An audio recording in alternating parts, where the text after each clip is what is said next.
Bonjour, je suis David Vigneron, soyez les bienvenus sur ma chaîne YouTube. Votre vidéo va commencer dans quelques secondes, mais avant cela, je voudrais vous parler du sujet qui m'anime en ce moment, l'épigénétique.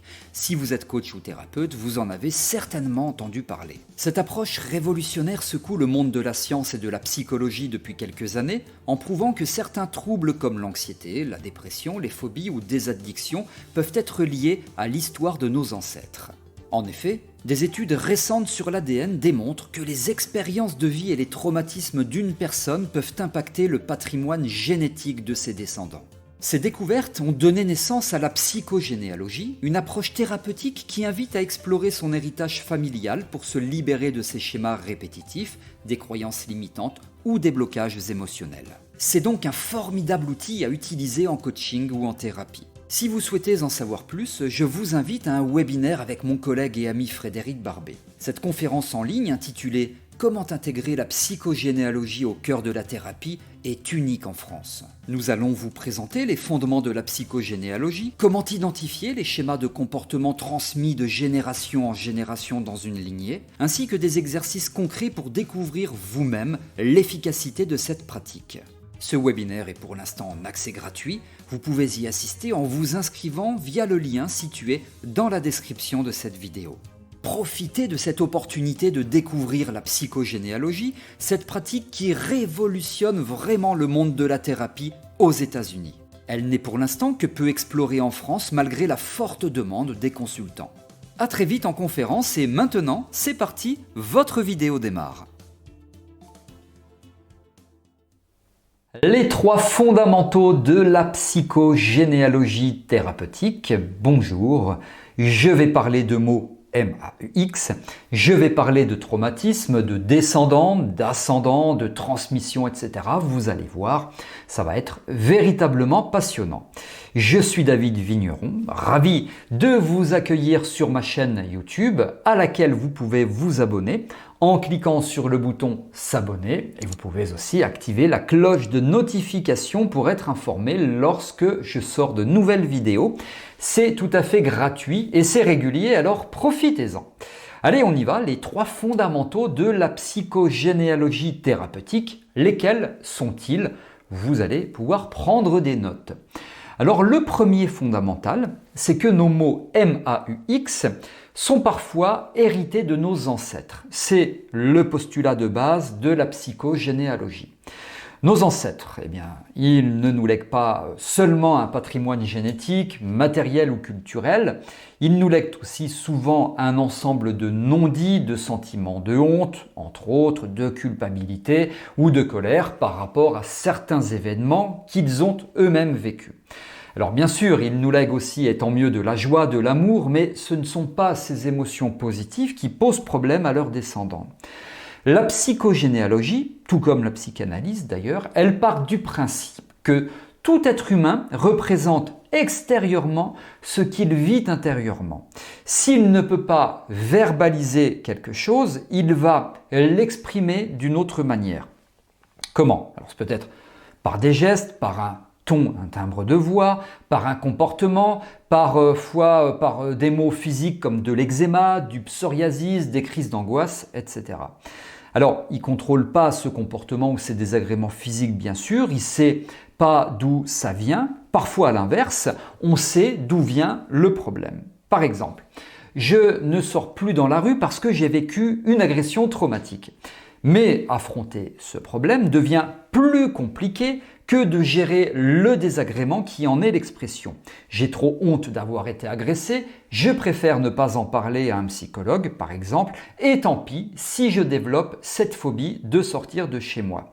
C'est moins grave que la honte, oui, sauf que la honte ou la culpabilité, elle reste souvent là, enfouie dans l'inconscient, et il va falloir donc travailler dessus. Le deuxième fondamental, c'est qu'on est pris dans un filet de loyauté familiale invisible. Selon une dame qui a beaucoup travaillé sur la psychogénéalogie, selon Anne Ancelin-Tschüzenberger, qui s'appuie sur les travaux d'autres psychologues, une famille forme un système dans lequel les membres sont loyaux à des principes de groupe. Je vous donne un exemple. Chez nous, on est riche. Quand un membre de la famille ne respecte pas cette loyauté, par exemple s'il choisit un métier très peu rémunérateur ou tout simplement il devient jamais riche, eh bien il trahit ce qu'on appelle la justice familiale. Et c'est donc une injustice. Et cette injustice, eh bien, il doit la payer, que ce soit par l'injustice des autres membres de la famille envers lui, par l'exploitation des membres de la famille envers lui, par la fuite, par la vengeance, voire par la maladie ou le fameux accident répétitif. Bien sûr, tout ça se fait d'une manière totalement inconsciente et ça n'empêche pas les membres de la famille de s'aimer énormément. C'est là, ça existe et c'est inconscient. En fait, ce que ça dit, c'est que dans le système familial, on n'est jamais complètement libre, ni aussi indépendant finalement qu'on le pense. On est interdépendants les uns des autres par ces liens de loyauté. Et ces liens incluent les vivants comme les ancêtres qui sont décédés. Chaque individu hérite de loyauté envers sa famille et son groupe culturel. Une grande partie de cette loyauté est transmise de manière inconsciente. C'est pour ça qu'on parle, et j'évoquais ce terme, de loyauté invisible. Quand la loyauté à la famille est tellement forte qu'elle se vit comme une exclusion, un isolat par rapport au monde extérieur, on parle de loyauté clivée. On est véritablement sur un clivage. Ce que peut apporter la psychogénéalogie, c'est un outil pour aider le consultant à faire face à la culpabilité ou au ressentiment face à des dettes familiales qui restent impayées. Et ainsi, on l'aide à désamorcer ses sentiments en le faisant passer de l'inconscient au conscient. Et c'est véritablement un travail et une approche thérapeutique. Le troisième fondamental, les secrets de famille et les traumatismes non digérés ont un impact sur les descendants. Comme je l'énonçais au début de cette vidéo, nos problèmes sont parfois hérités de qui? Vous l'avez compris, de nos ancêtres. En particulier, ce sont les traumatismes et les secrets de famille, parfois très anciens, qui affectent les descendants sur plusieurs générations. Je reprends la même référence. Selon Anne Ancelin-Tschüzenberger, en France, on peut, écoutez bien, remonter jusqu'à la Révolution française pour mener des recherches sur nos secrets de famille. Parfois, un secret datant de 1800 aura toujours un impact aujourd'hui même. Mais plus généralement, c'est sur 3, 4 ou 5 générations que l'impact est le plus fort pour les descendants.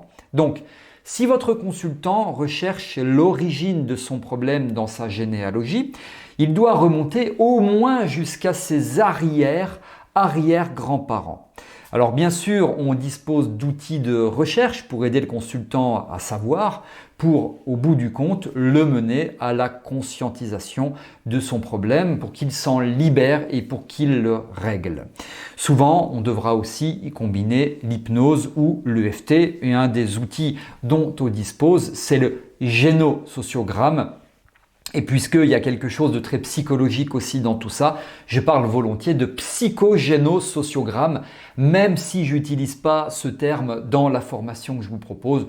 On parle de génosociogramme, mais on peut aussi l'appeler psychogénosociogramme. Bref, ça pourrait faire l'objet d'une autre vidéo. Alors pour en savoir plus, n'hésitez pas à découvrir la formation que je vous propose avec mon ami Frédéric Barbet.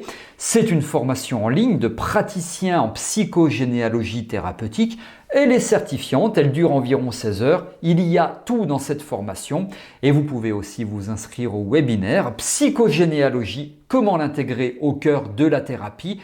Vous l'avez compris, c'est véritablement passionnant. Tout cela est sous cette vidéo que vous avez aimée. Si c'est le cas, vous pouvez liker en cliquant sur le pouce bleu. Et si vous avez des remarques, des commentaires, des suggestions ou autres, eh bien vous pouvez m'en faire part. C'est aussi sous la vidéo dans la partie prévue pour cela. Merci de m'avoir écouté, merci d'avoir été attentif et attentive. Je vous retrouve avec grand plaisir pour de prochaines vidéos. À très bientôt.